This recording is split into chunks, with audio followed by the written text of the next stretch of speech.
వచ్చి ఉన్నారు. ముఖ్యంగా మరి నాకు మీరు ఈ స్థానం ఇచ్చారంటే ఇదంతా నా అన్నదమ్ములు, వాళ్ళకి నేను పాదాలు నేను ప్రమాణ పూర్తిగా చెప్తున్నాను.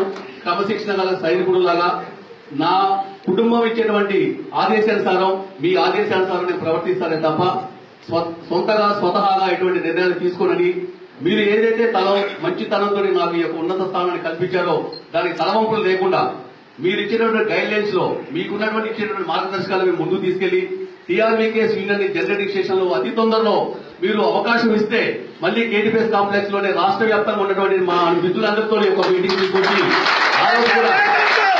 మిగతా జనరేటింగ్ స్టేషన్ ఉన్నటువంటి మిత్రులందరికీ కూడా నేను తీసుకొచ్చిన తర్వాత మరి ఇంకో భారీ స్థాయిలో మీటింగ్ పెట్టుకుందాం. మరి ఆ స్థాయి మీటింగ్ కూడా ప్రణాళిక తీసుకుందాం. ప్రణాళిక మీకు ఏ రకంగా ఆలోచన చేస్తే ఆలోచన చేయండి. మరి ముఖ్యంగా అన్నగారికి విన్నపం, ఆ రోజు మేము ఎందుకు రావాలి నీ అప్లికేషన్ కూడా ప్రధానమైన కారణం ఉంది. ఇక్కడ ఉన్నటువంటి మొత్తం కూడా నా మిత్రులు కానీ నేను కానీ తెలంగాణ రాష్ట్ర పోరాటంలో ముందుండి